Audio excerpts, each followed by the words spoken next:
Good morning friends, ಎಲ್ಲರಿಗೂ good morning. ನೋಡ್ರಿ, ಹಸ್ಗಳು ಹೊಡ್ಕೊಂಡು ಹೋಗ್ತಾ ಇದ್ದೀವಿ ಮೇಸಕ್ಕೆ. ಇಲ್ಲೆಲ್ಲ ಫೀಲ್ಡಲ್ಲಿ ನೆನ್ನೆ ತೋರಿಸಿದ್ನಲ್ಲ, ನೋಡ್ರಿ ಇಲ್ಲೆಲ್ಲ ಮೇಯ್ತಾಗ. ಹಾಂ, ಹೆಸರು ನೋಡಿ, ಹೆಸರುಗಳು ಇಟ್ಟಿದ್ದೀವಿ ಒಂದೊಂದು ಹಸುಗೆ. ಇದು ಲೋಕೇಶ್ವರಿ, ಇದು ನಿಂಗಮ್ಮ, ಅದು ಲಕ್ಷ್ಮಮ್ಮ. ಅಲ್ಲಿ ಬರ್ತೈತೆ ಇನ್ನೊಂದು ಶ್ರಾವಣಿ ಅಂತ ದೊಡ್ಡ ಹಸ, ಬ್ಲ್ಯಾಕ್. ಇನ್ನು ಮನೆ ಹತ್ರ ಒಂದಿದೆ. ಟೋಟಲ್ 5 ಹಸ ನಮ್ಮವು. ನೋಡ್ರಿ, ಇವಾಗ ಗ್ರೇಜಿಂಗ್ ಬಿಡೋಕ್ಕೆ ಬಂದಿದ್ದೀವಿ. ಹೋಯ್ತಾವೆ ನಿಧಾನಕ್ಕೆ. ಎಲ್ಲ ನೀರು ಕುಡಿಸ್ಕೊಂಡು ಬೆಳಗ್ಗೆನೆ ಹಿಂಡಿ ಬೂಸ ಹಾಕ್ಬಿಟ್ಟು ನೀರು ಕುಡಿಸ್ಬಿಟ್ಟು ಹಿಂಗೆ ಹೊಡೆದು ಬಿಡ್ತೀವಿ. ಸಾಯಂಕಾಲ ಗಂಟೆ ಚೆನ್ನಾಗಿ ಮೈಕೊಂಬರ್ತೇವೆ. ಸಾಯಂಕಾಲ ಆದಮೇಲೆ ದೊಡ್ಡದಾಗಿ ಒಂದೂವರೆ ನೀರು ಕುಡಿಸ್ಬಿಟ್ಟು, ಒಂದೂವರೆ ಹುಲ್ಲು ಕುಯ್ದುಬಿಟ್ಟು ನೀರು ಕುಡಿಸ್ಬಿಟ್ಟು ಹಾಲು ಕರೆದ್ಬಿಟ್ಟು ಡೈರಿಗೆ ಹಾಕ್ಬಿಡ್ತೀವಿ. ಬೆಳಗ್ಗೆ ಒಂದು ಸತಿ ಆಯಿತು, ಹಾಕ್ಬಿಟ್ವಿ.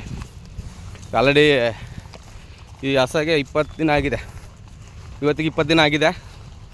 ಸೀಮೆನ್ ಕೊಡಿಸಿ ಇದಕ್ಕೆ 14 ದಿನ ಆಗಿದೆ. ನೋಡಬೇಕು ಇದು ಫಲ ಕಚ್ಚೈತೋ ಇಲ್ಲ ಅಂತ ಚೆಕ್ ಮಾಡಬೇಕು. ಫಲ ನಿಂತೈತೋ ನಿಂತಿಲ್ವೋ ಇನ್ನು ಕನ್ಫರ್ಮ್ ಆಗಿಲ್ಲ. ಅಕಸ್ಮಾತ್ ಏನನ್ನ ಇನ್ನೂ ಒಂದು 5 ದಿನ ಬಂದಿಲ್ಲ ಅಂದರೆ ಈಟಿಗೆ ಪಕ್ಕಾ ಕನ್ಫರ್ಮ್ ಆಗಿದೆ ಅಂತ ಅರ್ಥ.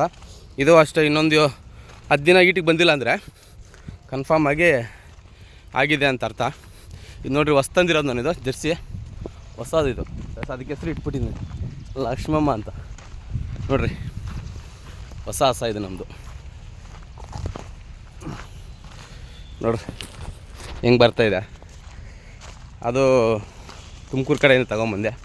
ಫಸ್ಟ್ನೇ ಸೂಲಿನ ಅಲ್ಲಚ್ಚಿಲ್ಲ, ಅದು ಸ್ಕರ ಪಡ್ಡೆ. ಫಸ್ಟ್ನೇ ಸೂಲಿನ ಅಲ್ಲಚ್ಚಿಲ್ಲ. ಮೋಸ್ಟ್ಲಿ ನನ್ನ ಎಕ್ಸ್ಪೆಕ್ಟೇಷನ್ನು 6-7 ಬರ್ಬೋದೇನೋ. ಹಾಲು ಚೆನ್ನಾಗಿದೆ, ಒಳ್ಳೆ ದಷ್ಟು ಪುಷ್ಟವಾಗಿ ಬೆಳೆದಿದೆ ಕರ. ಅಲ್ಲಚ್ಚಿಲ್ಲ ಅಂದರೆ ಇವಾಗ ಕರೆಕ್ಟಾಗಿ 8 ತಿಂಗಳು ತುಂಬಿದೆ. 8 ತಿಂಗಳು ತುಂಬಿ 10 ದಿನ ಆಗಿದೆ. ಅದು ಅವ್ರು ಹೇಳಿದ್ದು 8 ತಿಂಗಳು ತುಂಬಿ 10 ದಿನ ಆಗಿದೆ ಈ ಪಡ್ಡೆ. ನೋಡ್ರಿ ಹೆಂಗೆ ಹೋಗ್ತೈತೆ. ಕರ ಹಾಕಿದ್ಮೇಲೆ ಹೇಳ್ತೀನಿ ಯಾವ ಕರ ಹಾಕೈತೆ ಅಂತ. ಕರ ಹಾಕೋ ಟೈಮಲ್ಲಿ ನಾವೇನೋ ನೋಡಿದ್ವಿ, ಅದನ್ನು ವೀಡಿಯೋ ಮಾಡಿ ಹಾಕ್ತೀನಿ. ನೋಡಿರಿ ಹೆಂಗಿರುತ್ತೆ ಅಂತ. ನಾವು ಹೈನುಗಾರಿಕೆ ಮಾಡ್ತಾಯಿರೋದು. ಎಲ್ಲ ಬಿಟ್ಟು ಮೇಯಿಸೋದು, ಮನೆ ಹತ್ರ ಸ್ವಲ್ಪ ಹುಲ್ಲು ತೊಗೊಂಡು ಅಲ್ಲಿ ನೈಟಲ್ಲಿ ಹಾಕ್ಬಿಟ್ಟು ಮೇಯಿಸೋದು, ಹಂಗೆಲ್ಲ ಮಾಡ್ತೀವಿ. ನಮ್ದು ಇದೇ ಕೆಲಸನೇ ಡೈಲಿ. ನೋಡಿರಿ ಪಡ್ಡೆ ಹೆಂಗೈತೆ ಅಂತಿದ್ದು. ಇದು ಯಾರ್ಯಾರು ಏನೇನು ರೇಟ್ ಹಾಕ್ತೀರ ಹಾಕ್ರಿ, ನೋಡೋಣ ಎಷ್ಟು ಕೊಡ್ಬೋದು ಈ ಪಡ್ಡೆಗೆ ಅಂತ. ಕಮೆಂಟ್ಸ್ ಮಾಡಿ. ನೋಡಿರಿ, ಫಸ್ಟ್ನೇ ಸೂಲು ಪಡ್ಡೆ ಇದು. ಫಸ್ಟ್ನೇ ಸೂಲು ಪಡ್ಡೆ. ಇನ್ನೊಂದು ಕರೆಕ್ಟಾಗೆ ನೋಡ್ರಿ, ಎಲ್ಲ ಕೆಚ್ಚಲೆಲ್ಲ ಬಿಟ್ಟಿದೆ. ನೋಡ್ರಿ, ಒಳ್ಳೆ ಸಾಧು ಗುಣ. ಏನು ಕೈ ಹಾಕಿದ್ರೂ ನಾವು ಏನು ಮಾಡಲ್ಲ. ನೋಡ್ರಿ, ಅವ್ರ ಹಿಂದೆಗಡೆ ಕೆಚ್ಚಲೆಲ್ಲ ಬಿಟ್ಟಿದೆ.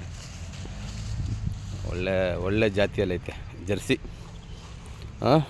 ಫಸ್ಟ್ನೇ ಸೂಲು ಅಲ್ಲ ಹಾಕಿಲ್ಲ ಇನ್ನೂ. ಕರ ದನ ನೋಡ್ರಿ ಚೆನ್ನಾಗಿ ಸಾಕಾಣಿಕೆ ಮಾಡೋರು ಯಾರೋ ಪಾಪ, ಅವ್ರು ನಿಜವಾಗ್ಲೂ ಧನ್ಯವಾದಗಳು ಹೇಳ್ಕೊತೀನಿ.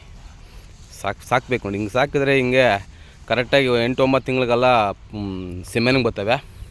ಕೊಡಿಸ್ಬಿಟ್ರೆ ದನ ರೆಡಿ ಆಗಿಬಿಡ್ತವೆ, ಕರ ಹಾಕ್ತವೆ, ಹಾಲು ತೊಗೋಬೋದು.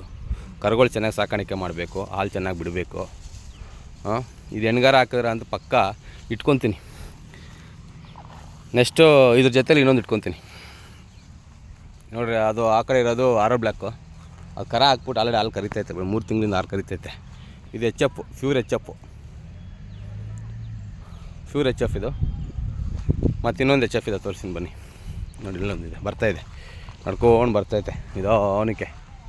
ನೋಡ್ರಿ, ಇದು ಪ್ಯೂರ್ ಎಚ್ ಎಫ್. ಇದು ಫಸ್ಟ್ನೇ ತಂದಿರೋದು ನಾವು.